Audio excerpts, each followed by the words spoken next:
Hello everyone and welcome once again to Insta Guruji. This is me Prakash Jahangir, part of Prince academy Sikar. हम लोग एक playlist लेकर चल रहे जिसका नाम हम लोगों ने रखा महायुद्ध, जिसके अंदर हम लोग इस साल जो हमारे सीबीएसई बोर्ड एग्जाम 2025 इसके लिए जितने भी अपने इंपॉर्टेंट टॉपिक्स की नोट्स अपने आते हैं, जितने इंपॉर्टेंट क्वेश्चंस हमारे बन सकते हैं, उन सभी को हम लोग शामिल करें हमारे इस प्लेलिस्ट की वीडियोस के अंदर। अब हमने इसी क्रम के अंदर स्टार्ट किया था हमारा चैप्टर 9 जिसका नाम था लाइट। जो टॉपिक था हमारा लास्ट वीडियो के अंदर वो हम लोगों ने पढ़ा था रिफ्लेक्शन को, और आई थिंक हम लोगों ने रिफ्लेक्शन को ऑलमोस्ट कंप्लीट कर लिया था। कुछ एक बातें जो बच रही है उनको अपन आज करके, और रिफ्लेक्शन के ऊपर जितने भी तरह की जितनी प्रोफाइल के न्यूमेरिकल्स हमारे बन सकते हैं क्लास 10 बोर्ड एग्जाम के लिए, उन सबको देखो फटाफट हम लोग यहाँ पे देखने वाले हैं। अब देखो आज अपन स्टार्ट करते हैं मिरर फॉर्मूला से, हम लोग स्टार्टिंग करेंगे। देखो मिरर फॉर्मूला बहुत इजी सा फॉर्मूला है, ये कैसे डिराइव होता है इसके ऊपर हमें क्लास 10 में कतई नहीं जाना। क्लास 12 में आपके पास भरपूर मौका मिलेगा, आप आराम से इस फॉर्मूले को डिराइव करना, वहां पे आप आराम से डायग्राम बनाओगे, डायग्राम से उस डेरिवेशन को बाय ट्रायंगल आप सोल्व करते करते और एक नतीजे तक पहुंचोगे। क्लास 10 में हमें केवल और केवल वो जो रिजल्ट है उसको ध्यान में रखना है। तो सारे बच्चे ध्यान रखना, जो मिरर फॉर्मूला होता है that is 1/f equals to 1/v plus 1/u। This is called mirror formula. अब यहाँ पे देखो f क्या है, v क्या है, u क्या है, थोड़ा सा इनको अपन जान लेते हैं ना, थोड़ी सी देर बाद अपन जानेंगे, इनको मैं यहाँ आपको बताने वाला हूँ। तो एक बार के लिए हम थोड़ा सा सब्र करते हैं। अब एक बार लौट के आते हैं हम लोग यहाँ पर magnification. What do we mean by magnification? Yesterday when I was drawing some pictures of image formation for the different positions of object, we are getting different position of images also। तो हम लोगों ने बात करी थी कि अगर अपने ऑब्जेक्ट को इन्फिनिटी पे रखा तो उसकी जो इमेज थी वो हमारे फोकस से बनी थी। जब हमने उसको इन्फिनिटी से इधर की तरफ सरकाया तो जो इमेज थी वो फोकस से दूर यानी इधर की तरफ सरकने लगी थी, यानी डिफरेंट पोजिशन के साथ साथ उसकी जो आपकी लोकेशन थी वो चेंज हो रही थी। अब न सिर्फ देखो लोकेशन चेंज हो रही थी, बट साथ ही साथ जो आपका इमेज जो बन रही थी, आपके ऑब्जेक्ट की जो इमेज बन रही थी, उसकी जो साइज थी, उसकी जो हाइट थी, उसके अंदर भी वेरिएशन आ रहा था। और अपन इस मैग्निफिकेशन के अंदर क्या पढ़ने वाले, उसी वेरिएशन की बात करने वाले। मान लो सपोज करो आपके पास कोई मैग्नीफायर ग्लास है, आप उसका यूज किस लिए करते हो? मैग्नीफायर को लेंस होता है, आपकी बुक के अंदर या किसी भी रैपर के पैकेट के ऊपर छोटे छोटे जो डिजिट लिखे होते हैं, अक्षर जो लिखे होते हैं, उनको अपन बड़ा जूम करके देख सकते हैं, उसको अपन मैग्नीफायर ग्लास बोलते हैं। अब वो मैग्निफिकेशन जो वर्ड है वो कहीं ना कहीं इसी से लिया होगा, यानी चीजों को थोड़ा बड़ा करके दिखाना, this is called magnification. Similarly आप जिस डिवाइस के अंदर मेरी ये वीडियो देख रहे होंगे, श्योरली मोस्टली 99% बच्चे इसको मोबाइल फोन में देख रहे होंगे या आप टैब में देख रहे होंगे। तो मोबाइल फोन या टैब के अंदर क्या होता है, कैमरा होता है, या फिर लैपटॉप के अंदर देख रहे हो तो उसमें कैमरा होता है। आप चीजों को थोड़ा बड़ा करने के लिए उसको जूम करते हो, आपके पास अगर कोई पिक्चर हो तो उसको आप जूम करके देखते हो। सिमिलरली हम लोग यहाँ पे मैग्निफिकेशन वही देखने वाले हैं। अपने पास जो इमेज बन रही है उस इमेज की साइज ऑब्जेक्ट के कंपैरिजन में छोटी है या बड़ी है, इस चीज को बताने के लिए जो रेशियो हम लोग काम में लेते हैं ना, उसी रेशियो का नाम होता है हमारा मैग्निफिकेशन। तो मैग्निफिकेशन और कुछ नहीं है, ये आपकी जो इमेज बने ना उस इमेज की हाइट कितनी है और आपके ऑब्जेक्ट की हाइट कितनी थी, तो उन दोनों को जो रेशियो अगर अपन ले लेंगे ना तो उसी का नाम हो जाएगा हमारा मैग्निफिकेशन। बहुत आसानी से मैं इसको देखो डिफाइन भी कर सकता हूँ, बहुत ईजी सी बात है। मैग्निफिकेशन होता है the ratio of height of image with height of object. मैं इसको देखो लिख भी देता हूँ ताकि आप लोग इजीली इसको समझ में आए। The ratio of height of image with height of object is called magnification। Very simple बात है। अब देखो इसको अपन मैथमेटिकली कैसे लिखे, थ्योरेटिकली तो अपन लिखते हैं इसको। अब देखो सपोज करो जो आपका ऑब्जेक्ट था, उस ऑब्जेक्ट की जो हाइट है उसकी जो साइज वो h है, और जबकि इमेज बनी है उसकी जो हाइट है या उसकी जो साइज वो h डैश है। अगर मैं इन दोनों का रेशियो ले लूंगा तो यही रेशियो बनता है हमारा मैग्निफिकेशन, जिसको हम लोग स्मॉल m से रिप्रेजेंट करते हैं। तो अब देखो सारे बच्चे दोबारा सुनना, जो हमारा ऑब्जेक्ट था उसकी जो इमेज बनी है उस इमेज की हाइट कितनी है और हमारे ऑब्जेक्ट की हाइट कितनी थी, इन दोनों का जो रेशियो अपन ले लेंगे ना, बीच में अपन बट्टा बना के, तो इस रेशियो को हमारा नाम देंगे यहाँ पे मैग्निफिकेशन, जिसको हम स्मॉल m से लिखते हैं। अब देखो ध्यान रखना, यहाँ पे इसकी तो अपन थोड़ी बात करें, u v और f क्या चीज है। यहाँ पे h डैश है आपके इमेज की हाइट है, h है आपके ऑब्जेक्ट की हाइट, और m है मैग्निफिकेशन। अगर कोई आपसे एग्जाम में पूछ ले, कोई गरीब सा नालायक सा सवाल आपसे कोई पूछ ले कि भाई इस मैग्निफिकेशन की यूनिट क्या होती है, तो सारे बच्चे कान खोल के सुन लो।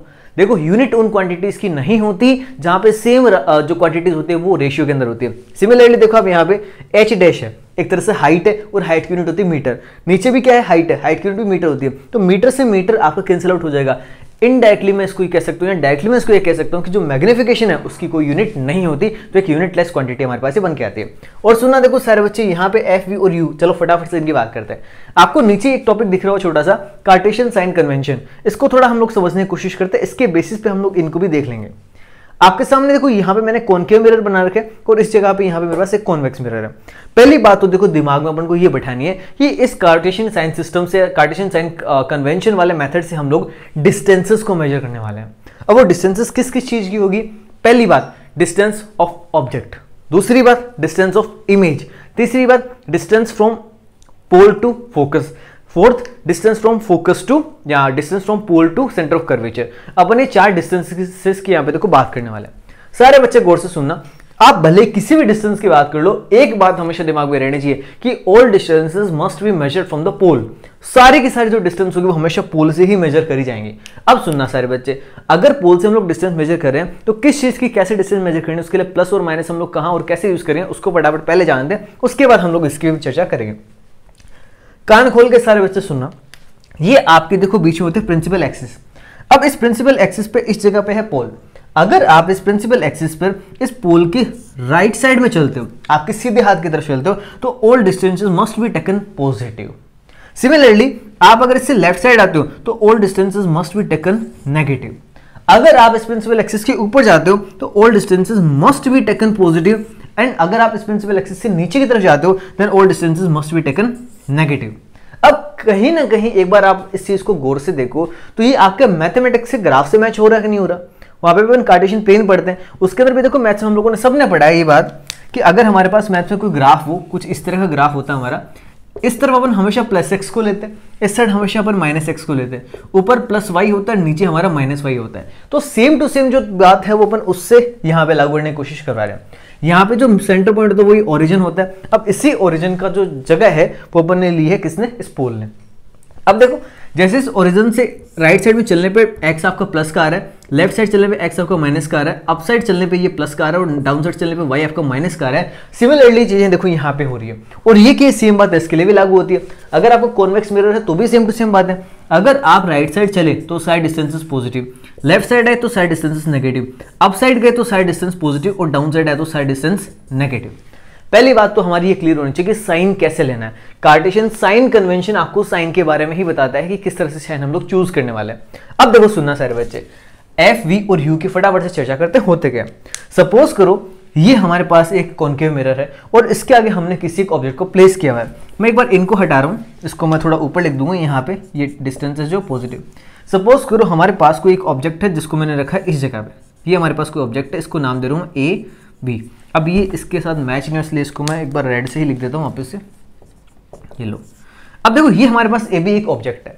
अब सारे बच्चे सुनना, यहाँ पे जो बातें मैं आपको बताने जा रहा हूँ उनको गौर से सुनना अपन को। जो हमारे ऑब्जेक्ट की डिस्टेंस होगी उसको हम लोग हमेशा लिखेंगे यू से। This distance is called you. और ये डिस्टेंस सारे के सारे मैं आपको पहले बता चुका, हम लोग मेजर करेंगे इस पोल से, यानी यहां से लेके यहां तक की डिस्टेंस क्या है? यू है हमारी। अब मुझे आप लोग एक बात बताना, भले ये वाला आपका मिरर हो, भले ये वाला आपका मिरर हो, इमेज को हम हमेशा किधर रखेंगे? लेफ्ट साइड में रखने वाले हैं। चाहे आपका ये वाला मिरर हो, मैं देखो यहां पर भी अगर किसी इमेज को रखता, ऑब्जेक्ट को रखता, तो ये ए बी हमारा ऑब्जेक्ट है, इसको अपन ने किस साइड में रखा है? आपको जो भी मिरर होगा उसके लेफ्ट साइड में। हमेशा ये जो डिस्टेंसेस है ना वो अपन लोग पोल से मेजर करते हैं। तो अब देखो मैं आपसे बात करूं कि यहां से लेके यहां तक की डिस्टेंस कितनी है। देखो यहां से लेके यहां तक की डिस्टेंस जो है मैं इसको मानूंगा यू, यानी ऑब्जेक्ट जो होगा आपका वो पहली बात तो हमेशा लेफ्ट साइड में रखा जाएगा। दूसरी बात इसकी जो डिस्टेंस होगी उसको अपन यू से लिखेंगे, और ये जो डिस्टेंस है हमेशा रखना, इसको हम लोग हमेशा मेजर करेंगे कहां से? पोल से। देखो पोल से इस साइड लेफ्ट साइड कितनी दूरी पे है? यू डिस्टेंस पे है। इधर पोल से लेफ्ट साइड में कितने डिस्टेंस पे है? यू डिस्टेंस पे। तो डिस्टेंस ऑफ ऑब्जेक्ट हमेशा अपन लिखेंगे स्मॉल यू से। तो हमारे इस वाले फॉर्मूला के जो यू था वो तो क्लियर हो चुका, वो क्या है? हमारी डिस्टेंस ऑफ ऑब्जेक्ट है। सेकेंड थिंग, मान लो कि आपने ऑब्जेक्ट को यहाँ पे प्लेस किया तो इसकी इमेज ही पक्की बात कहीं ना कहीं तो बनेगी। अब सपोज करते हैं कि इसकी जो इमेज है वो बन गई यहाँ पे बिटवीन सी एंड एफ बन गई। सपोज करते हैं कि इसकी इमेज बनी ए डैश बी डैश, जिससे को अपन कल लिख ही रहे थे। अब देखो सुनना सारे, ये जो डिस्टेंस है आपकी इमेज की वो भी अपन फिर से कहाँ से मेजर करेंगे? इसी पोल से। यानी यहाँ से लेके यहाँ तक ये देखो ये जो डिस्टेंस है ना इसको मैं लिखूंगा स्मॉल वी। और v किसको बता रहा है? v हमारे बता रहा है इमेज की डिस्टेंस को। सारे के सारे डिस्टेंस हम लोग पोल से मेजर करते हैं, और यहाँ पे देखो इस पोल से लेफ्ट साइड में चलने पे आपकी क्या बनी है? इमेज बनी है। अब एक बार इधर की तरफ रुक करते हैं। कल हम लोगों ने पढ़ा था अगर आपके पास कोई कॉन्वेक्स मिरर होता है उससे जो इमेज बनती है, पहली बात तो बनती है वर्चुअल, क्योंकि रियल में इसके पीछे इमेज जो लाइट रेस है उनका जाना पॉसिबल है नहीं, लेकिन फिर भी आपकी इमेज तो पीछे तरफ बनती है। अगर आपने किसी ऑब्जेक्ट को यहाँ प्लेस किया तो उसकी इमेज हम लोगों ने कल ही देखा, तो उसकी इमेज लगभग आपकी यहाँ बनेगी। सपोज करते हैं कि इसकी यहाँ पे इमेज बन गई ए डैश बी डैश। अब आप मेरे को एक चीज बताना, आपकी जो v होता है वो क्या है, डिस्टेंस ऑफ इमेज होता है। अब आपकी जो इमेज है वो इस पोल से देखो राइट साइड में बनी है, तो ये जो डिस्टेंस है ना इसको मैं लिख रहा हूं v से। अभी हमारे लिए v आ गई। अब यहां से देखो दो बातें हम सबको क्लियर होनी चाहिए। पहली बात तो ये कि जो हमारा ऑब्जेक्ट होगा उसको अपन हमेशा लेफ्ट साइड में रखेंगे, तो उसके जो डिस्टेंस हम लोग पोल से मेजर करेंगे जिसको हम स्मॉल यू से लिख रहे हैं वो हमेशा नेगेटिव डायरेक्शन की तरफ है। इट मींस आज के बाद कान खोल के सारे बच्चे एक बात सुन लेना, जब भी आप न्यूमेरिकल्स को अटेम्प्ट करोगे तो जो आपका यू होगा ना स्मॉल यू, या डिस्टेंस ऑफ आपकी इमेज होगी, सॉरी डिस्टेंस ऑफ ऑब्जेक्ट होगा, वो हमेशा नेगेटिव अपन को लेना है। क्वेश्चन में उसकी जो भी वैल्यू दे रखी हो, मान लो कि यू की वैल्यू क्वेश्चन में 25 दे रखी है आपको कि distance of object from the pole is 25 centimetre, distance of object from the mirror is 25 centimetre, 30 centimetre, 50 और 1000 सेंटीमीटर, हमेशा इसको लेना अपन को नेगेटिव का। यानी u की जो वैल्यू है it will always be negative, हमेशा ध्यान रखने बात। दूसरी बात, जो हमारी इमेज बनती है, अब उस इमेज की पोजीशन है किस साइड। अगर आपकी इमेज लेफ्ट साइड में ही बनी है तो उसकी डिस्टेंस कैसे लेनी होगी, नेगेटिव लेनी होगी। क्यों, देखो यहां पे एक एग्जांपल समझते हैं। यहां पे इसकी जो इमेज है वो बनी है यहां, अगर मैं इधर से इसकी तरफ आऊं, क्योंकि अपन को पता है कि जो हमारी डिस्टेंस उसको अपन को मेजर करना पोल से, तो मुझे अगर इसको पोल से मेजर करना तो मुझे पोल से लेफ्ट साइड में जाना पड़ रहा है, और लेफ्ट साइड अगर मैं चलता हूं तो डिस्टेंसेस सारी कैसी होंगी, नेगेटिव होंगी। इट मींस जो कॉनकेव मिरर आपकी इमेज बना रहा है, कल अपन ने बात करी 5 केसेस में कॉनकेव मिरर जो वो रियल इमेज बनाता है, और जो रियल इमेजेस होती है वो इसके इस तरफ ही बनती है। तो यहाँ पे आपने क्या देखा कि जो आपकी इमेज वो किधर बन रही है, इस साइड बन रही है, तो ये कैसी होगी, नेगेटिव होगी। दूसरी बात, अपन लोगों ने एक बात और भी पढ़ी थी, आपको याद होगा जब मैंने कहा था कि जो इमेज है रियल अगर होगी तो इन्वर्टेड भी साथ में होगी। तो अब देखना एक बात यहाँ पे, अगर कोई इमेज है वो इन्वर्टेड इमेज बनी है, इसका मतलब वो प्रिंसिपल एक्सिस से नीचे की तरफ जाएगी। बिल्कुल सही बात है, नीचे की तरफ जाए। तो यहाँ पे आपको जाती हुई दिख भी रही है। आपने अभी भी मैंने आपको बताया और आप लोगों ने अभी भी पढ़ा कि जो डिस्टेंस है इस प्रिंसिपल एक्सिस के ऊपर जाने पे हमेशा पॉजिटिव और नीचे आने पे डिस्टेंस कैसे होगी, हमेशा नेगेटिव। तो आप एक बात और गौर से सुनना, अगर कोई आपसे इसकी हाइट पूछे तो इसकी हाइट देखो, अपर जो आपका ऑब्जेक्ट होता है उसको तो हमेशा सीधा रखते हैं, तो इसकी जो हाइट होगी वो प्रिंसिपल एक्सिस के ऊपर ही साइड होगी, यानी आपकी जो हाइट h होगी वो हमेशा कैसी होगी, पॉजिटिव। लेकिन अगर आपकी इमेज रियल बनी है तो पक्की बात है वो प्रिंसिपल एक्सिस से नीचे की तरफ बनी हो, तभी वो इन्वर्टेड बनी है। अगर इन्वर्टेड इमेज है तो इसके डिस्टेंस तो ऊपर से लेके यहाँ नीचे तक नाप रहे हैं, और नीचे जाने पर डिस्टेंसेस कैसी होती है, नेगेटिव होती है। इसका मतलब जो आपकी हाइट ऑफ इमेज है, अगर आपकी जो इमेज है वो रियल इमेज है, उस केस में आपकी एच डैश क्या आएगा, नेगेटिव आएगा। लेकिन अगर आपकी बनने वाली इमेज रियल नहीं बल्कि वर्चुअल है, उस केस में एच कैसा रहेगा, पॉजिटिव रहेगा। अब ये बातें देखो दिमाग में बिठाने वाली है, ये बातें रटने वाली कतई नहीं है। अगर आपके दिमाग में एक चीज बैठ रही है कि रियल इमेज हमेशा इन्वर्टेड होती है, मतलब नीचे तरफ बनेगी और नीचे डिस्टेंस हमारे हमेशा नेगेटिव होती है, तो एच डैश को आपको नेगेटिव लेना है। अगर आपको ये पता है कि डिस्टेंस जो है आपकी प्रिंसिपल एक्सिस से ऊपर की तरफ अपन को लेनी है, कौन से केस में, अगर आपकी इमेज वर्चुअल एंड इरेक्ट बनी है, उस केस में एच डैश हमेशा अपना पॉजिटिव आएगा। बाकी एच तो हर केस में कैसा रहेगा, पॉजिटिव रहेगा, और यू हमारा हर केस में कैसा रहेगा, नेगेटिव रहेगा। अब अगर आपकी इमेज जो है वो इरेक्ट इमेज बनती है, उस केस में देखो आपकी इस पोल से राइट साइड में बनेगी, और अगर पोल से राइट साइड में बन रही है और राइट साइड की डिस्टेंसेस तो आप सबको पता है अपन कैसे लेते हैं, पॉजिटिव लेते हैं। इस वाले केस में हमारा v कैसा आएगा, पॉजिटिव आएगा। अब देखो साथ में v भी पॉजिटिव आ रहा है, और आपकी इमेज जो प्रिंसिपल एक्सिस के ऊपर की तरफ बन रही है, यानी इरेक्ट इमेज बन रही है, और अगर इमेज आपकी इरेक्ट है तो उसके लिए एच डैश की वैल्यू भी क्या आएगी, पॉजिटिव आएगी। बड़ी सिंपल सी बात है। अब मुझे नहीं लगता कि साइन कन्वेंशन में इससे ज्यादा आपको डीप में घुस कर बताने की जरूरत है, और एक दो बातें फिर भी सुन ही लो, क्योंकि अपन ने फोकल लेंथ की कल बात कर ली थी, आज उसके प्लस माइनस के साइन की बात करते हैं। ये आपका कॉनकेव मिरर है, कॉनकेव मिरर का देखो फोकस इस तरफ है, यानी लेफ्ट साइड में फोकस है। अगर मैं इसको पूरा बनाता, देखो ये जो मैंने सर्कल बनाया, ये मैंने बनाया अपने एक प्लेट से, ये छोटी सी प्लेट है, इससे मैंने बनाया था। अगर मैं देखो इसको कंपेयर करूं, ये जो प्लेट है पूरा एक सर्कल बनेगा यहाँ पे, हालांकि स्फेरिकल होता है ये, पर अपना सर्कल से काम लेगा क्योंकि अपना बोर्ड 2D है, 3D है नहीं। इसका कोई ना कोई सेंटर भी होगा इस प्लेट का। अब देखो ये जो हमारा मिरर है, इस मिरर का जो सेंटर का ऑफ कर्वेचर वो इसके ठीक बीच में है। अब इस सेंटर ऑफ कर्वेचर और इस पोल के ठीक बीच में यहाँ पर अपना फोकस पॉइंट आता है। अगर मैं बात करूं इस कॉनकेव मिरर की, देखो इसका फोकस पॉइंट इस जगह पे है कहीं ना कहीं, तो ये पोल से लेफ्ट साइड में, इसका मतलब कॉनकेव जो आपका मिरर होगा, कॉनकेव मिरर की फोकल लेंथ हमारी लेफ्ट साइड में, इसका मतलब कॉनकेव लेंथ जो कॉनकेव मिरर होगा उसकी फोकल लेंथ कैसी होगी, नेगेटिव होगी। यानी focal length for a concave mirror is always negative, इसको माइनस लिख रहा हूं। वहीं अगर मैं इस साइड बात करूं आपसे, यही प्लेट का मैंने यूज किया और इसका देखो ये वाला ऐसे बनाया जिसको मैंने कॉन्वेक्स मिरर बनाया। अब इस कॉन्वेक्स मिरर के लिए देखो जिसका सेंटर ऑफ कर्वेचर और यहाँ पे इसका फोकस होगा। अगर ये पोल है तो पोल से देखो राइट साइड में इसका फोकस आ रहा है, यहाँ पे रहा इसका फोकस, क्योंकि राइट साइड चलने पर है और राइट साइड में तो साइड डिस्टेंस कैसी होती है, पॉजिटिव। यानी कॉन्वेक्स मिरर की जो आपकी फोकल लेंथ होगी वो कैसी होगी, पॉजिटिव होगी। अब इन बातों को आप लोग और दिमाग में रखना भैया, focal length of a concave mirror is always negative and focal length for a convex mirror is always positive। बहुत सिंपल सी बात है। अगर इतनी बातों का निचोड़ आप लोगों ने निकाल के अपने दिमाग में डाल लिया, उसके बाद न्यूमेरिकल्स में कहीं कोई आपत्ति, कहीं कोई दिक्कत किसी को नहीं आएगी। तो फटाफट हम दो चार क्वेश्चन कर लेते हैं ताकि अपने कॉन्सेप्ट जो एकदम से अच्छे से क्लियर हो जाए। देखो आज का अपना पहला जो क्वेश्चन हम लोग लेने वाले हैं वो ये है, an object 4 centimetre in height is placed at 15 cm in front of a concave mirror of focal length 10 cm. At what distance from the mirror should a screen be placed to obtain a sharp image of an object? Calculate the height of the image. देखो सबसे पहले हमारा काम होना चाहिए, जब भी अपन किसी भी क्वेश्चन को अटेम्प्ट करने वाले हो तो उसके अंदर क्या डेटा गिवन है और क्या हमें फाइंड करना है। अगर ये दो बातें हमें पता है ना तो किसी भी क्वेश्चन को सोल्व करना बहुत ज्यादा इजी हो जाता है। अब हम लोग देखो फटाफट लिखते हैं क्या हमें गिवन है और क्या हमें फाइंड करना है। देखो इसने बोला an object 4 centimetre in height, means ये हमें बता रहा है गिवन के अंदर एक तो आपके हाइट ऑफ ऑब्जेक्ट है 4 सेंटीमीटर, ये हमारे ऑब्जेक्ट की हाइट हो चुकी। दूसरा इस place 15 centimetre in front of a concave mirror. देखो जैसे इसने बोला ना कॉनकेव मिरर है तो अपने दिमाग में दो बातें आ जानी चाहिए। एक तो उसकी फोकल लेंथ कैसी होगी, नेगेटिव होगी। दूसरी बात अपना जो भी ऑब्जेक्ट होगा चाहे वो मिरर कोई सा भी हो हमेशा आपके नेगेटिव डायरेक्शन में होगा, तो आपकी डिस्टेंस ऑफ ऑब्जेक्ट जो होगी वो हमेशा नेगेटिव होती है यू की वैल्यू। तो अब देखो इसने बोला कि जो यू है वो 15 सेंटीमीटर अपार्ट है। अब 15 सेंटीमीटर हमें सीधा नहीं लिखना, हमें विद माइनस लिखना पड़ेगा। क्यों? ऑब्जेक्ट की डिस्टेंस है जो कि हमेशा नेगेटिव हमें लेनी पड़ती है। तो आपके दिमाग में खुद से आना चाहिए। क्वेश्चन के अंदर अगला आपको कतई नहीं देगा -15, यहाँ पे आपको अगला बोलेगा in front of a concave mirror या कॉन्वेक्स मिरर या मिरर जो भी उसने बोला। ऑब्जेक्ट जहां पे भी अपन ने रखा ना वो डिस्टेंस कितनी भी क्यों ना आ जाए वो हमेशा वो नेगेटिव में लेनी है। इतनी बात आप सबको ध्यान में होनी चाहिए। अगली बात देखो अपन करते हैं concave mirror focal length 10 centimetre. अब देखो उसकी फोकल लेंथ बता दी। अब 10 सेंटीमीटर तो उसने बता दी, लेकिन अपने दिमाग में बात आनी चाहिए कॉनकेव मिरर इसलिए हमेशा नेगेटिव उसकी फोकल लेंथ होगी, तो मैंने लिखा माइनस का 10 सेंटीमीटर। आगे इसने बोला at what distance from the mirror should a screen be placed to obtain a sharp image of an the object. अब देखो अगर आपको इमेज लेनी है और वो भी किसी स्क्रीन पे लेनी है तो सीधी सी बात है कि स्क्रीन को अपन उस जगह रखेंगे जहां पे अपनी इमेज बनने वाली है। यानी एक तरह से आपको डिस्टेंस ऑफ इमेज पूछ रहा है, तो डिस्टेंस ऑफ इमेज को मैं किससे लिख सकता हूँ? v से लिख सकता हूँ। अब ये हमें देखो फाइंड करनी, तो मैं इसको लिख दूंगा देखो 2 फाइंड, यानी हमें फाइंड क्या करना, एक तो आपका v फाइंड करना, डिस्टेंस ऑफ इमेज फाइंड करनी। अभी देखो रुका नहीं, क्वेश्चन आगे भी बात कर रहा है calculate the height of the image, यानी आपको h डैश इसने और पूछ लिया, मींस हाइट ऑफ इमेज कितनी होगी वो भी अपन को बतानी है। अब दो बातें अपने से पूछ रहे हैं, सारे बच्चे एक बार गौर से सुनना, गौर से समझना।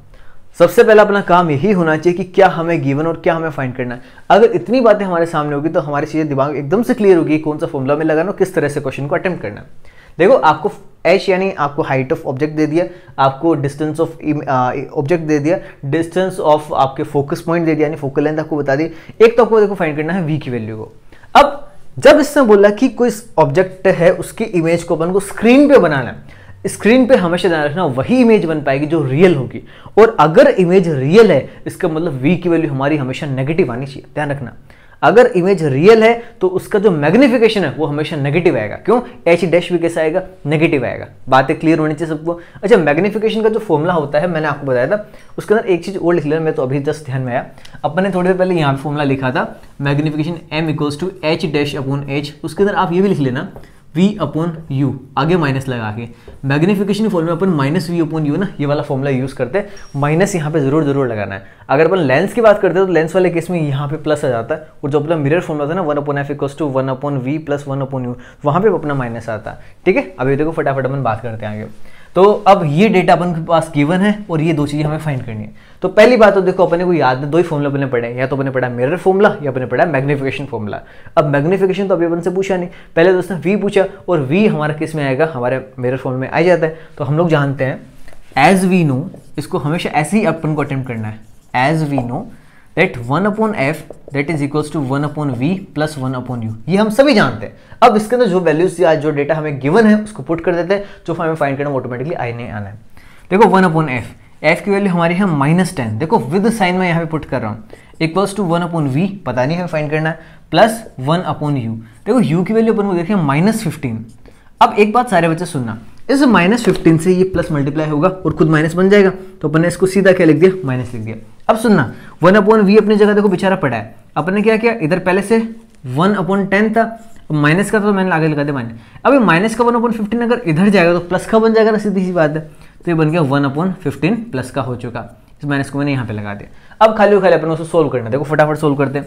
1 अपॉन वी इक्वल्स टू हमारा एलसीएम यहाँ पे आ गया 30, 15 2 जा 30 माइनस 10 3 जा 30, ये लो ये अपना बन चुका। अब इसको अपन देखो आगे सोल्व करें तो आएगा -1/30। तो देखो v की वैल्यू अपनी कितनी आ जाएगी, 1 सेकेंड, देखो यहाँ से 1/v की वैल्यू अपनी -1/30 है। अगर मैं इसको पलटूंगा तभी तो मेरी v की वैल्यू आएगी, तो उसको मेरे को उलटना पड़ेगा। तो मैंने देखो इसको लिखा v = -30 सेंटीमीटर। अब देखो v की वैल्यू हमारी नेगेटिव आई है, इससे हमें क्या पता चला कि आपकी जो बनने वाली इमेज होगी वो रियल होगी, क्योंकि कॉनकेव मिरर अगर है उससे अगर रियल इमेज हमें बनानी है, रियल इमेज आपके मिरर के पीछे तो बनने से रही, मिरर के पक्की बात है सामने की साइड बनेगी, सामने साइड होती है लेफ्ट साइड में, और अगर लेफ्ट साइड में अपनी इमेज बनती है तो उसकी जो डिस्टेंस होगी आपके पोल से, जिसको अपन v से लिखते हैं, वो हमेशा नेगेटिव आनी चाहिए, और देखो नेगेटिव आ भी रही है। तो ये एक इंडिकेशन है कि हम लोग हमारे क्वेश्चन को एकदम से सही अटेम्प्ट करें। अगर सुनो गलती से यहाँ पे प्लस आ जाता तो फिर हमारा आंसर पक्का गलत होता, इस चीज को आप लोग यहाँ पे से नोटिस भी कर सकते हो, ठीक है। तो चीजें आप खुद से चेक भी कर सकते हो, चीजें खुद से एनालाइज भी कर सकते हो, लेकिन ये होगा तभी जब आप लोग बढ़िया से प्रैक्टिस करते रहोगे। विदाउट प्रैक्टिस ये चीजें पॉसिबल है नहीं कि आपको आ जाए। आगे चलते हैं, एक चीज हमें फाइंड करनी थी v, जिसको अपने फाइंड कर लिया। सेकंड थिंग h डैश है, इसको फटाफट से और फाइंड कर लेते हैं। देखो हम लोग सभी जानते हैं, हम लोगों ने एक फॉर्मूला थोड़ी देर पहले वहां पे पढ़ा था, m = h dash upon h = -v/u। अब m तो अपन को गिवन नहीं है, यानी अपन खाली इन दो डेटा का यूज नहीं कर सकते, क्योंकि अपन को h डैश फाइंड करना। अपने पास ये गिवन है, अपने को ये पता चल चुका ये अपन को गिवन था, तो क्यों ना अपन इस वाले टर्म्स का यूज कर ले। देखो मैं यहाँ पे ना इस फॉर्मूले से इतने पार्ट को बाहर निकाल रहा हूँ, इसको यूज करके h डैश की वैल्यू कैलकुलेट करना चाहता हूँ। कितना सिंपल है देखो, आओ करके देखते हैं। मेरे पास इस h डैश की वैल्यू पता नहीं, मैंने इसको लिख दिया, अपॉन h की वैल्यू मेरे को गिवन थी 4 सेंटीमीटर इक्वल्स टू माइनस, देखो v की वैल्यू मेरे पास है यहाँ पे -30, तो मैंने इसको विद साइन पुट किया, अपॉन u की वैल्यू मेरे पास है -15, ये लो मैंने इसको पुट कर दिया विद साइन, माइनस से माइनस को मैंने उड़ा दिया, h डैश इक्वल्स टू 15 2 जा, ये तो -2 हो गया, और ये 4 के से मल्टीप्लाई करते तो ये आ गया -8 सेंटीमीटर। अब देखो ये हमारे h डैश आ चुका, यानी हाइट ऑफ इमेज हमें पता चल चुकी। हमारा जो ऑब्जेक्ट था वो 4 सेंटीमीटर लॉन्ग था, और जो हमारी इमेज उसकी बनी वो 8 सेंटीमीटर लॉन्ग है। अब देखो फिर से अपन उस बात को रिपीट करते हैं। यहाँ पे अपन ने बात करी थी कि जो माइनस का साइन वो ये रिप्रेजेंट कर रहा है कि बनने वाली इमेज आपकी रियल है, और अपन सभी जानते हैं कि रियल इमेज हमेशा कैसे होती है, इन्वर्टेड होती है। अब ये चीज देखो अपन प्रूव कैसे कर पा रहे हैं। यहाँ पे हमारे पास h डैश की वैल्यू है माइनस की, h डैश है क्या, हाइट ऑफ इमेज। अगर आपकी इमेज प्रिंसिपल एक्सिस के नीचे की तरफ बनेगी तभी जाके आपकी वैल्यू नेगेटिव आ सकती है, और अगर कोई इमेज आपकी नीचे की तरफ बनती है तो उसको हम बोलते हैं इन्वर्टेड। देखो यहां से पता चला कि आपकी इमेज रियल है, और यहां से पता चल रहा है कि हमारी इमेज कैसे इन्वर्टेड है। इसलिए कह रहा हूं हर चीज आपस में इंटरकनेक्टेड है। अगर आपने ये वाला आंसर सही निकाला तो ये वाला आंसर भी सही आएगा। अगर इसमें माइनस आ रहा है इसका मतलब इमेज आपकी इन्वर्टेड है, और इन्वर्टेड इमेज रियल होती है, उसको ये चीज प्रूव भी कर रहा है। तो अगर गलती से आपसे कहीं मिस्टेक हो भी जाए तो आप इन चीजों से पता लगा सकते हो खुद से। इतनी शानदार होती है फिजिक्स, आपको हर एक मोमेंट के ऊपर ये पता लगाने का मौका देती है कि आप अभी तक सही चल रहे हो या नहीं। आगे चलते, क्वेश्चन इतने पूछा था, दो बातें इसने पूछी थी, हम लोगों ने कैलकुलेट कर ली। अपन थोड़ी सी एक आध और बात कर लेते हैं। अगर आपसे मान लो अगला ये मैग्निफिकेशन पूछ लेता, जो कि अपन ने अभी थोड़ी देर पहले फॉर्मूला भी देखा था, m = h dash upon h होता है, तो यहां से देखो h डैश अपॉन h में इसका मैग्निफिकेशन फाइंड करता हूं। h की वैल्यू देखो अपने पास है -8, तो m = -8 अपॉन h की वैल्यू अपने पास थी देखो प्लस का 4, तो यहां से देखो m की वैल्यू आ रही है -2। इसका मतलब कि जो आपकी बनने वाली इमेज है वो ऑब्जेक्ट की तुलना में डबल बनेगी। देखो जितना बड़ा आपका ऑब्जेक्ट था ना उससे डबल आपकी इमेज बनी है, और माइनस का साइन आपको ये बता रहा है कि बनने वाली इमेज आपकी रियल इमेज बनी है, और ये प्रूव भी हो रही है। देखो आपका 4 सेंटीमीटर हाइट का ऑब्जेक्ट था, ऑब्जेक्ट को अपन हमेशा प्रिंसिपल एक्सिस के ऊपर रखते हैं, नहीं उसकी जो डिस्टेंस होती है, उसकी जो हाइट होती है वो प्लस की होनी चाहिए, प्लस के अपने को दे रखिए। और जो उसकी इमेज अगर रियल बनी है तो रियल नीचे की तरफ बनेगी, माइनस की होनी चाहिए, और माइनस की देखो आपके बन रही है। दूसरी बात उसके अगर साइज की बात करूं, 4 सेंटीमीटर हाइट का आपका ऑब्जेक्ट था, उसकी जो इमेज है वो 8 सेंटीमीटर हाइट की बनाई, यानी उससे डबल बन गई ना, 4 2 जा 8 हो गया। और यही चीज देखो यहाँ पे प्रूव होकर आ रही है, माइनस बता रहा है कि बनने वाली इमेज रियल है, और 2 ये बता रहा है कि 2 गुना बड़ी हमारी इमेज बनी है। तो वेरी वेरी सिंपल। इसी तरह के देखो आपको बहुत सारे न्यूमेरिकल्स और मिलेंगे, जिनमें कोई भी 2 डेटा 3 डेटा आपको बता देंगे और बचे हुए डेटा आपसे पूछ लेंगे। बहुत ज्यादा सिंपल होता है। इसी तरीके से आप सारे न्यूमेरिकल्स को अटेम्प्ट कर सकते हो। बस स्ट्रेटेजी हमारी एक ही रहनी चाहिए, क्या चीज गिवन है, क्या चीज फाइंड करनी, उसको आप पहले ही लिख डालो। अगर आपने ऐसा कर लिया उसके बाद न्यूमेरिकल के अंदर आपसे कुछ अलग चीज नहीं पूछ सकता वो। अब देखो तुम्हारा नेक्स्ट क्वेश्चन आप सबकी स्क्रीन पे तो ही क्वेश्चन बोला था, linear magnification produced by spherical mirror is +1/3। अब देखो कितने शानपत्ती कर रहा है। अगला अपन को ये नहीं बता रहा कि आपको जो मिरर है वो कॉनकेव है कॉन्वेक्स है, इससे पर सीधा ये दे दिया कि जो मैग्निफिकेशन है ना प्रोड्यूस, जो मैग्निफिकेशन वो +1/3 है। अपने भी लिख दी भाई m की वैल्यू प्लस की 1/3। अब देखो प्लस की 1/3 का मतलब क्या होगा, मैं आपको कुछ बातें बता रहा हूं, पहले आप उसको गौर से समझना क्योंकि अपने काम में आती चीजें। m की जो वैल्यू है अगर वो इक्वल्स टू 1 आ रही है, इसका मतलब ये हुआ कि जो आपके बनने वाले इमेज है ना वो ऑब्जेक्ट के सेम साइज की है। मींस ऑब्जेक्ट और इमेज अगर आपके सेम हाइट के होंगे उस केस में m की वैल्यू आपकी 1 आती है, मैग्निफिकेशन आपको 1 है, मतलब 1 गुना बड़ी, मतलब जितना बड़ा ऑब्जेक्ट था उतनी बड़ी आपकी इमेज बन गई। और सुनना, अगर m की वैल्यू 1 से छोटी आती है, लेस देन टू 1 आती है, वो कितनी हो सकती है, वो 0.33 0.26 जितनी भी आए उतनी हो सकती है। अगर m की वैल्यू 1 से छोटी आ रही है इसका मतलब आपकी बनने वाली इमेज है वो भी छोटी बनेगी। और सुनना, अगर आपकी m की वैल्यू ग्रेटर देन टू 1 आ रही है इसका मतलब बनने वाली जो इमेज है वो ऑब्जेक्ट की क्या है, ज्यादा बड़ी, उससे ऑब्जेक्ट की कंपैरिजन थोड़ी सी बड़ी बनती है। वो कितने गुना बड़ी है वो डिपेंड करता है m की वैल्यू कितनी है तो उसके ऊपर। लेकिन अपने को जो सिंपल सी बात ध्यान रखें वो ये है कि अगर m की वैल्यू 1 आ रही है इट मींस आपकी जो इमेज है वो सेम साइज की बनेगी जितने साइज का ऑब्जेक्ट था। दूसरी बात, अगर आपकी m की वैल्यू लेस देन टू 1 है इट मींस आपका जो ऑब्जेक्ट है उसकी जो हाइट है वो तो ज्यादा और इमेज की हाइट रहेगी कम। और अगर आपकी m की वैल्यू ग्रेटर देन टू 1 है इसका मतलब आपकी इमेज जो बड़ी बनेगी। अब इस वाले केस में देखो सकते हैं 1/3 की वैल्यू लेस देन टू 1 ही आएगी, सिंपल सी बात है, 0.33 के समथिंग ही आती है वैल्यू। अब इतनी बात से अपने को क्या कंक्लूजन निकल सकता है, m की वैल्यू 1 से छोटी है मतलब बनने वाली इमेज आपकी छोटी होगी। अब छोटी इमेज तो यार आपका कॉन्वेक्स मिरर भी बना सकता है और कॉनकेव मिरर भी बना सकता है। अभी तक अपने कुछ क्लियर नहीं हुआ कि दोनों में से कौन सा मिरर का टाइप ये होगा, लेकिन एक साथ में ऐसी चीज अपन को दे रखी है जो हमें डिफरेंशिएट करने में हमारी बहुत बहुत हद तक हेल्प करेगी। वो क्या चीज है, देखो यहाँ पे इसने बोला कि जो m की वैल्यू प्लस की 1/3 है, यानी 1 से छोटी वैल्यू है वो तो बात ठीक है, लेकिन ये जो 1 से छोटी वैल्यू आ रही है वो प्लस के अंदर आ रही है, इसका मतलब बनने वाली इमेज हमारी वर्चुअल है। अब फिर से हमारे साथ देखो दिक्कत आ गई, वर्चुअल इमेज तो आपका कॉन्वेक्स मिरर तो बनाते ही केवल वर्चुअल है, कॉनकेव मिरर भी तुम्हारा वर्चुअल इमेज बना सकता है। अब अपन कैसे डिफरेंशिएट करें, बहुत आसान सा तरीका, देखो कॉनकेव मिरर जो हमारा इमेजिनरी या वर्चुअल इमेज बनाता है उस केस में उस इमेज की जो हाइट होती है वो बड़ी होती है एज कंपेयर टू ऑब्जेक्ट। यहाँ पे क्या आ रहा है कि वैल्यू प्लस केस का मतलब बनने वाली इमेज हमारी वर्चुअल इमेज है और वो जो वर्चुअल इमेज है वो छोटी आ रही है, m की वैल्यू 1 से छोटी, इसका मतलब बनने वाली इमेज आपके ऑब्जेक्ट से छोटी होगी। अगर ऑब्जेक्ट से छोटी हमारी इमेज बन रही है और वो भी वर्चुअल इमेज बन रही है, ये तो केवल और केवल पॉसिबल होता है हमारा कॉन्वेक्स मिरर के अंदर। अब यहां से देखो हम लोगों ने एक चीज निकाल ली, पता लगा लिया कि जो मिरर यहाँ पे काम में लगेगा वो कौन से टाइप का होगा, कॉन्वेक्स टाइप का होगा। तो इस क्वेश्चन में हमसे देखो दो चीजें पूछी है, पहली चीज इसने पूछी टाइप ऑफ द मिरर और दूसरी चीज इसने पूछी जो आपकी डिस्टेंस फ्रॉम पोल, जो आपका ऑब्जेक्ट है ना उसके डिस्टेंस फ्रॉम द पोल है, यानी आपको u की वैल्यू बतानी है। दो बात इसने पूछी थी, हम लोग इसको कैलकुलेट कर लेंगे, बहुत आसानी से इसको कैलकुलेट हम लोग कर सकते हैं, पर जो मेन चीज है इसको पहचाना type of the mirror. I hope आप सबको अच्छे से क्लियर हुआ होगा, नहीं हुआ तो वीडियो को आप रिवाइंड करके अच्छे से सुनेंगे तो डेफिनेटली आप इसको समझ पाएंगे। अब दूसरी बात अपन करते हैं u की वैल्यू को फाइंड करना।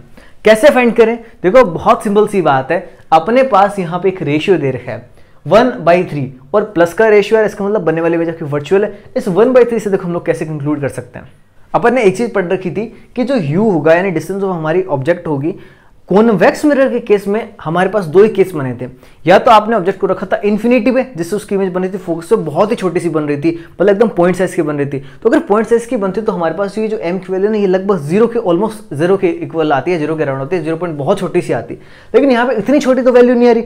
इसका मतलब जो आपका ऑब्जेक्ट है उसको अपने इन्फिनिटी पे तो नहीं रखा, बिटवीन पोल एंड इन्फिनिटी हम लोगों ने कहीं पर भी अगर उसको प्लेस कर दिया उस केस में उसकी जो इमेज है वो कुछ इस तरह की बन सकती है। तो अगर अपन से कोई पूछे ना कि उसकी जो पोजीशन वो कहाँ होगी, तो बहुत ही सिंपल सी बात, आपको बहुत ही सलीके से जवाब देना है कि the position of the object should be between pole and focus, यानी sorry between pole and infinity.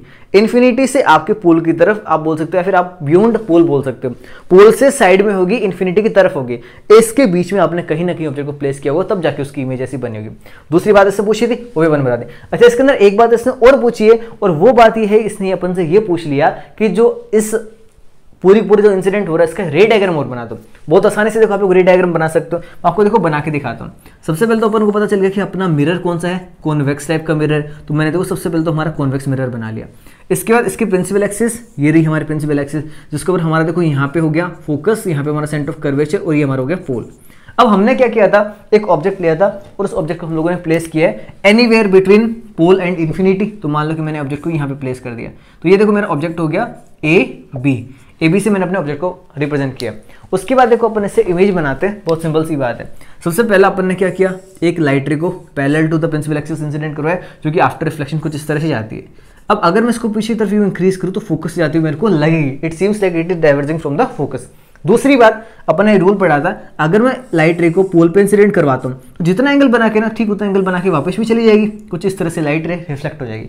लेकिन अगर मैं इसको पीछे की तरफ बढ़ाऊं तो कुछ इस तरह से जाएंगी, तो पीछे एक ऐसा पॉइंट यहाँ पे मेरे को मिलेगा जहां पर दोनों एक दूसरे को इंटरसेक्ट करते हैं। और ये बात अपन कल ही कर चुके कि इमेज फॉर्मेशन के लिए मिनिमम 2 लाइट रेज चाहिए, और वो दोनों रिफ्लेक्टेड लाइट रेज जहां पे इंटरसेक्ट करती है वहीं पे हमारी इमेज बन जाती है। तो यहाँ पे इन्होंने इंटरसेक्ट किया, तो यहाँ पे अपनी इमेज बन गई A-B'। अब आप खुद देखो, पहली बात तो देखो m की वैल्यू प्लस की आनी चाहिए, प्लस की आएगी, देखो इमेज आपकी प्रिंसिपल एक्सिस के ऊपर बन रही है, सिंपल सी बात है। दूसरी बात, इसकी वैल्यू लेस देन टू 1 है, अगर m की वैल्यू लेस देन टू 1 आती है तो आपकी जो इमेज होती है वो ऑब्जेक्ट से छोटी बनती है। आप खुद देखो इस चीज को, ये रही इमेज इतनी सी है और ऑब्जेक्ट इसका इतना बड़ा है, तो इस इतने बड़े ऑब्जेक्ट के कंपैरिजन छोटी सी इमेज बनी है। तो ये चीज देखो हमारे यहाँ से प्रूव भी हो रही है, और हम लोगों ने इसको डायग्राम से इसको रिप्रेजेंट भी कर दिया। ये कुछ बेसिक सी बात है। आई डोंट थिंक इसमें कहीं कोई आपको दिक्कत, कहीं कोई शंका समस्या आएगी। अपन एक आध क्वेश्चन और कर लेते हैं फटाफट। देखो हमें एक क्वेश्चन गिवन है, draw a diagram and apply Cartesian sign conventions for calculating the focal length and nature of a spherical mirror which forms 1/3 times magnified virtual image of an object placed at 18 centimetre in front of it। देखो अगर अपन question को समझे तो अपने 2-3 चीजें तो दिमाग से क्लियर हो जानी चाहिए अपने आप ही। इससे बोला एक वर्चुअल इमेज बनती है, ठीक है, और मैग्नीफाइड क्या है, उसका मैग्निफिकेशन वो देखा 1/3 टाइम्स। तो देखो मैंने इसको लिखा m = +1/3, प्लस का साइन हमें ये बता रहा है कि इमेज आपकी कैसी है, वर्चुअल है जो बन रही है। दूसरा 1/3 का मतलब क्या, जो इमेज आपकी छोटी बन रही है। अब इससे अपन को एक चीज तुरंत क्लियर हो जानी चाहिए, अभी लास्ट अपने क्वेश्चन किया है कि अगर आपकी वैल्यू 1 से छोटी आ रही है, इट मींस इमेज आपकी छोटी बनने वाली है, और अगर वो वर्चुअल इमेज है तो इसका मतलब आपका जो मिरर होगा, पक्की बात वो कॉन्वेक्स मिरर होगा। तुरंत दिमाग में चीजें आनी चाहिए। देखो अगर चीजें दिमाग में अभी तक नहीं आ रही, इसका मतलब अपना जो फाउंडेशन वाली चीजें थी, जो अपने इस चैप्टर की नींव अपने रखी थी कल वाली वीडियो में और आज वाली वीडियो में, वो कहीं ना कहीं हमारे लैग कर रही है। इवन आज की वीडियो आपने अगर स्टार्टिंग से देखी जिसके अंदर अपने कार्टेशियन साइन सिस्टम को डिटेल से पढ़ा था, अगर आपने उसको ध्यान से सुना और ध्यान से समझने की कोशिश करी तो बड़े आराम से इस चीज को देखती हमारे जो मिरर का टाइप होगा वो तुरंत क्लियर हो जाना चाहिए, कौन सा स्फेरिकल मिरर हम लोगों ने यहाँ पे यूज किया। फिर इसने ये बोला कि जो आपके डिस्टेंस ऑफ ऑब्जेक्ट है ना वो 18 सेंटीमीटर है। तुरंत दिमाग में आना चाहिए डिस्टेंस ऑफ ऑब्जेक्ट हमारे तुरंत माइनस का लेते अपन, तो माइनस का साइन अपन ने लगा के इसको लिख दिया। आगे देखो अपन से कैलकुलेट क्या करवा रहा है, एक तो डायग्राम अपन से बना, दूसरा इसने बोला कि apply Cartesian sign convention for calculating the focal length and nature of the spherical mirror. देखो नेचर तो अपन ने तुरंत बता दिया, अब आपसे फोकल लेंथ पूछिए, बहुत ज्यादा आसान है, कोई टिपिकल केस चाहिए, बस तुम लोग सुनो समझो और फटाफट करने की कोशिश करो। देखो यहाँ पे अपन बात करते हैं, अपने को m की वैल्यू दे रखी है और अपन देखो सभी जानते हैं, वी नो, देखो बहुत सिंपल सी बात है, आपके जो m की वैल्यू होती है वो होती है h'/h = -v/u होती है। एक तरह से कहीं ना कहीं आपको इसी की तो वैल्यू दे रखी है प्लस की 1/3। तो अगर मैं देखो h' और h की तो यहाँ पे कोई बात नहीं हो रही, m की वैल्यू आपको दे रखी थी, उस m की वैल्यू को मैंने यहाँ पे रख दिया, तो एक तरह से मैं इनको तो देखो हटा सकता हूँ, अपनी कैलकुलेशन वाले पार्ट में मैं इनका यूज करने वाला हूँ। और इनके अंदर भी देखो एक अच्छी बात कि आपको u की वैल्यू बता रखी है और वो कितनी है -18 है। कुछ नहीं करना, देखो जस्ट वैल्यू पुट करनी है, ये माइनस अपनी जगह पड़ा है, अपॉन में u की वैल्यू मैं रख रहा हूँ -18 = 1/3। बस सीधा सीधा इसको सॉल्व करना और मजा करना है। देखो अगर मैं यहाँ से माइनस से माइनस को उड़ा दूं, v की वैल्यू मेरे को निकालना, तो 18 ऊपर चला जाएगा क्योंकि 18/3 और 6 3 18 होता है, तो v की वैल्यू आ गई आपके प्लस की 6 आ गई, 6 सेंटीमीटर। अब देखो अगर v की वैल्यू प्लस की 6 है, इसका मतलब आपकी जो इमेज होगी वो किस साइड बन रही है, सीधी सी बात है राइट साइड में बन रही है। राइट साइड की डिस्टेंस हमारी पॉजिटिव होती है, और सच में आपको बताऊं तो देखो राइट साइड तो सच में लाइट रेस तो जा नहीं सकते, यानी बनने वाली इमेज हमारी कैसी हुई, वर्चुअल होगी। तो यहाँ से एक चीज हमें तुरंत क्लियर भी जानी चाहिए, अगर v की वैल्यू प्लस की आ रही है इसका मतलब बनने वाली इमेज कैसी है, वर्चुअल है। और यही अगला देखो स्टार्टिंग में अपन को बोल रहा था, तो अगर सब कुछ अपना सही चल रहा है तो चीजें आपस में अपने आप कनेक्ट होती जाएंगी। लेकिन अपने से जो इस क्वेश्चन ने पूछा ना, जो अपने को फाइंड करने के लिए बोला, वो फोकल लेंथ का बोला, तो अभी तो अपने v को फाइंड किया है, अब f को फाइंड करना बहुत ज़्यादा ईजी है। आप लोग सभी जानते हो mirror formula 1/f = 1/v + 1/u, ये हमारा फॉर्मूला होता है। जस्ट फॉर्मूले के अंदर वैल्यूज पुट करते हैं और f की वैल्यू को फाइंड करते हैं।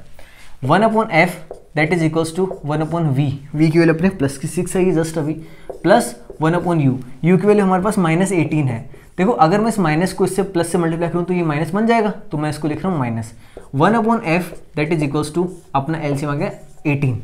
अब देखो 6 3 18 होता है, -1 18 जब 18 होता है, तो 1/f = 3 - 1 करेंगे तो 2/18, और f की वैल्यू अगर आप यहाँ से कैलकुलेट करना चाहो, देखो ये 1/9 है, आप इसको अगर पलटोगे तो f की वैल्यू आ जाएगी आपकी प्लस की 9 सेंटीमीटर। अब देखो आपने स्टार्टिंग के अंदर ही कंक्लूड कर दिया था कि आपको जो मिरर है वो कैसा होगा, स्फेरिकल मिरर कैसा होगा, कॉन्वेक्स होगा नेचर के अंदर। और अपने स्टार्टिंग में आज ये भी बात करिए कि कॉन्वेक्स मिरर की जो फोकल लेंथ होती है वो हमेशा पॉजिटिव होती है। आपके सामने देखो ये चीज प्रूव होती दिख रही है, जो फोकल लेंथ आ गई कॉन्वेक्स मिरर की वो कैसी आ रही है, पॉजिटिव आ रही है, प्लस की 9 सेंटीमीटर आ रही है। तो हर चीज आपस में देखो इंटरकनेक्टेड है। हम लोगों ने बड़े आराम से देखो सलीके से अच्छे अच्छे क्वेश्चन को किया। इसके अलावा बहुत सारे क्वेश्चन और भी हैं जो कि हम लोगों ने क्लासेस में भी डिस्कस किए हैं। उसके अलावा आपको बहुत सारे क्वेश्चन की जो PDF फाइल है वो भी मैं आज वाले अपने टेलीग्राम चैनल, आप लोगों ने देखा ही होगा कल जो अपने वीडियो डाली थी, तो उसके नीचे मैंने आपको बताया भी, तो उसके अंदर भी वीडियो में भी, और उसकी जो नीचे डिस्क्रिप्शन बॉक्स है उसमें एक लिंक आपको देखी थी टेलीग्राम चैनल की, तो आपने वहां से वो PDF डाउनलोड भी कर ली होगी जो कल अपन ने पढ़ा था। आज अपन जो पढ़ने इसकी PDF आपको सेम उसी टेलीग्राम चैनल पर मिलेगी। तो आप में से जो बच्चा चाहे इसकी PDF को डाउनलोड करना उसको डाउनलोड कर सकता है। इस PDF के साथ साथ आपको आज कुछ क्वेश्चंस भी देने वाला हूं, जिन क्वेश्चंस को आप बड़ी डिटेल से कर भी सकते हो, और अगर कोई डाउट है तो आप कमेंट सेक्शन में मुझसे पूछ भी सकते हो। आई होप कि जो वीडियोस हैं हमारी वो आपके लिए थोड़ी बहुत बेनिफिशियल हो रही होंगी। अगर ऐसा है तो लगातार कंटिन्यूटी के साथ अपनी जो स्टडी उसको बरकरार रखना, ताकि आपको भी एक पॉजिटिव मोटिवेशन मिलता रहे, इन छुट्टियों का भी आपको सदुपयोग हो सके। ठीक है, thank you so much, thanks a lot.